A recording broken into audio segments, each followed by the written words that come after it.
Bulletin का आगाज एक बड़ी खबर के साथ कर रहे हैं।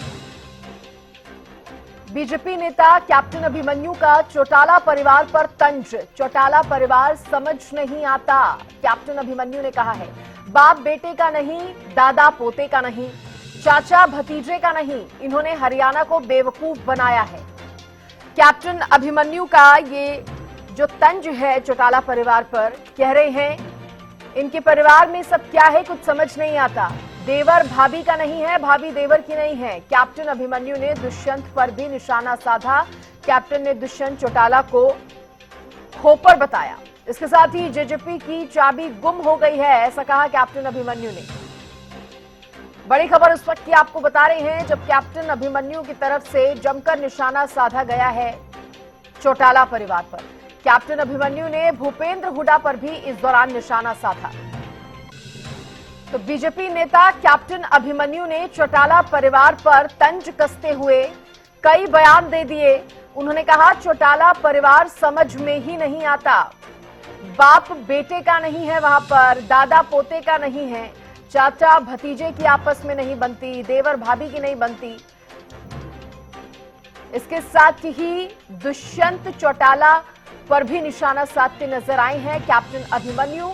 दुष्यंत चौटाला को खोपर बता दिया और कहा कि जेजेपी की चाबी तो गुम हो गई है।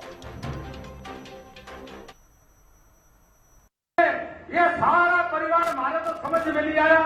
इन्हें लोग का जज्बा का तो रणजीत सिंह जी को ज्यादा पता होगा।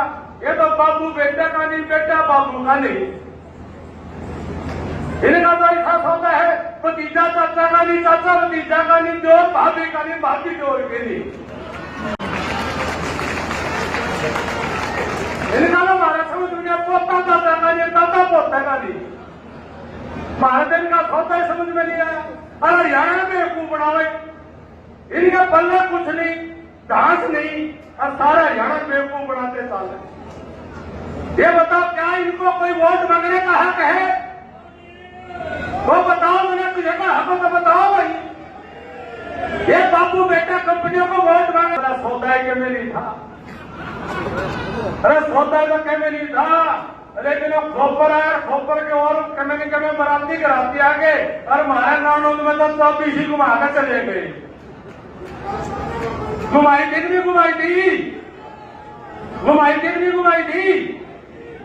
वो चाबी घुमाइए, वो पुरसा गाना आया करता, बोला हम तुम्हें एक कमरे में बंद हो जाए, चाबी खो जा, वो चाबी घुमाइया भी और सारे वोट लेंगे भी, वो कमरा हो गया बंद और चाबी नहीं घूमे। देखिए, इसी पर ज्यादा बातचीत करने के लिए बीजेपी से प्रवक्ता वंदना पोपली जी जुड़ गई हैं, साथ मेरे जेजेपी प्रवक्ता विवेक चौधरी जी भी जुड़ गए हैं। आप दोनों का स्वागत है। वंदना जी, जिस तरह का बयान यहाँ पर कैप्टन अभिमन्यु देते आए हैं, देखिए पॉलिटिकल पार्टीज पर बयानबाजियां होती हैं, लेकिन परिवार को लेकर वो ये कह रहे हैं कि ये कैसा परिवार है, कुछ समझ ही नहीं आता, जहां पर बाप बेटे का नहीं, दादा पोते का नहीं। दुष्यंत चौटाला पर और उन्होंने कटाक्ष करते हुए कुछ और भी तंज कस दिए, बातें कह दी। किस तरह से देख रही हैं आप इन बयानों को, वंदना पोपली जी? देखिए, आपको आवाज आ रही है मेरी? जी। देखिए, सबसे पहले तो इस चीज को समझिए कि जो आज कैप्टन अभिमन्यु कह रहे हैं वो तो पूरे का पूरे हरियाणा ने देखा कि किस प्रकार से चीजें हुई। हम सबको मालूम है कि किस प्रकार से आपस में कहते हैं ना कि परिवार में संपत्ति का बंटवारा होता है, यहाँ तो पार्टी का भी बंटवारा हुआ और किस प्रकार से आपस में झगड़े हुए वो हम सभी ने देखा। और किस प्रकार से जो बयान है, जब जो इनकी अजय चौटाला जी की माता जी के हैं या इनके बाकी परिवार के बयान आते रहे हैं, वो तो हम सभी ने देखे हैं। लेकिन ये सब तो तब भी था जब भारतीय जनता पार्टी का गठबंधन था जेजेपी के साथ। नहीं, हमने कब कहा कि गठबंधन नहीं था? बिल्कुल गठबंधन था, लेकिन ये सच्चाई तो छुप नहीं जाती ना। हम सरकार में साथ में थे, ऐसा नहीं है कि हमारे जो पार्टियों का गठबंधन था, सरकार में हम साथ में थे। हमारी पार्टी में नहीं थे दुष्यंत चौटाला। और ये चीजें जो हैं ये तो पूरी जनता को मालूम ही है, और हमने सरकार में साथ काम किया है। और उस समय जनता का आदेश यही था कि सबसे बड़ी पार्टी बनकर हम आए थे, लेकिन बहुमत नहीं मिला था, तो उसमें ये तरीका यही था कि हम इनको साथ में लेते, और हमने साथ में लिया और बहुत अच्छे से गठबंधन चलाया और अपनी तरफ से बहुत अच्छे काम जनता के लिए जो है वो हमें इनिशिएट किए भारतीय जनता पार्टी ने इनिशिएट किए और जज्बा का भी साथ मिला। लेकिन जो आज की स्थिति है, क्योंकि अब वो विपक्षी पार्टी हो चुकी है, तो जनता के सामने एक ये व्यू भी जाना चाहिए कि एक्चुअल में जो है जो हमारी विपक्षी पार्टी है वो परिवारवाद से बाहर निकल ही नहीं पा रही है, तो वो भी बताना जरूरी है। ये नहीं है कि जो गठबंधन था तो क्या हमेशा के लिए बन गए, लेकिन जो कमियां हैं जनता के सामने वो तो बताना जरूरी है। अब जब हमारी पार्टी है वहां पर एक छोटा सा कार्यकर्ता है वो मुख्यमंत्री बन सकता है, और जहां पर मैं विपक्षी पार्टी की बात करूं तो वो परिवारवाद से कभी बाहर नहीं निकल पाए, तो वो तो जनता के सामने लाना जो है वो तो हमारा कर्तव्य है, हम तो वो सामने लेकर आएंगे ही। ठीक है, विवेक जी से रिएक्शन ले लेते हैं। आपने सुना होगा कैप्टन अभिमन्यु को किस तरह के बयान उन्होंने दिए हैं, सबसे पहले आपका रिएक्शन इन बयानों पर। हम आज के दिन समझ सकते हैं कैप्टन अभिमन्यु जी की मजबूरी को कि किस तरह फ्रस्ट्रेशन वो निकालने का काम कर रहे हैं। आज बीजेपी ने जो उनको उनकी हैसियत दिखाने का काम किया, हरियाणा में उनसे कोई सेवाएं नहीं ली गई, उन्हें असम भेज दिया गया। उस चीज की फ्रस्ट्रेशन वो दूसरी पार्टी पे निकालने का काम कर रहे हैं। अभी मैं वंदना भोपली जी को सुन रहा था, परिवारवाद की बात कर रहे थे। वंदना जी से पूछना चाहूंगा, बंतो कटारिया परिवारवाद का उदाहरण नहीं है क्या? आज आपके कैंडिडेट हैं, आज आप कहते हैं कि आम घर का आदमी गुलाम बन सकता है, धमका बन सकता है, तो आपने आम घर के आदमी को कुरुक्षेत्र से कैंडिडेट क्यों नहीं बना दिया? क्यों आपको कांग्रेस से लाना पड़ा? आज आपकी ऐसी क्या मजबूरी बनी कि आपको इधर उधर से कैंडिडेट पकड़ के लाना पड़ा? आम कार्यकर्ता को क्यों नहीं टिकट दी? कहाँ गए पन्ना प्रमुख? आज जेजेपी के ऊपर इतना बोल रहे हैं, इनसे ये तो पूछिए कि जब गठबंधन में थे अमित शाह जी, मोदी जी किस तरह दुष्यंत जी की तारीफ करने का काम करते थे, उस टाइम इन्हें नहीं पता था इन बातों का। आज के दिन ये बौखलाहट है, चुनाव हारने की बौखलाहट है, और जननायक जनता पार्टी की मजबूती को देख के ये घबराहट है। कहीं ना कहीं कैप्टन अभिमन्यु ने खुद मानने का काम किया कि चाबी घूमी और नारनौंद में उनको हराने का काम किया, और अब भी भविष्य में भी उनको हार का ही मुंह देखना पड़ेगा। मुझे तो ये भी लगता है कि नारनौंद से शायद उन्हें टिकट ही ना मिले, असम से ही ना टिकट मिल जाए कभी। आज के दिन जो परिस्थितियां हैं उनको डर इसी बात का है कि नारनौंद को मैं किसी तरह बचा लूं और अपनी टिकट वो तो ये भी कह रहे कर लूं। जैसा कि आपने भी जिक्र किया कि जेजेपी की तो चाबी गुम हो गई है। नहीं, वो तो पता लग जाएगा ना 4 तारीख को चाबी गुम किसकी हुई है या चाबी किसका ताला खोलने का काम करेगी। हम तो ये चीज जानते हैं, चाबी 10 की 10 सीटों पे मजबूती से चुनाव लड़ रही है, और जिस दिन नतीजे आएंगे उस दिन आप देखिएगा लोकसभा का ताला भी जननायक जनता पार्टी की चाबी खोलने का काम करेगी।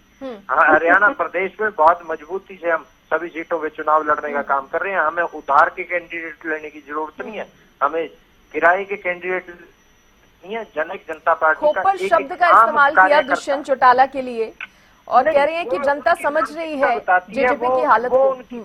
वो उनकी मानसिकता बताती है, वो उनकी फ्रस्ट्रेशन बताती है, वो उनकी सोच बताती है, किस तरह की सोच वो रखते हैं। हम सभ्य समाज के लोग हैं, हम कोई गलत शब्द किसी के लिए नहीं यूज करेंगे।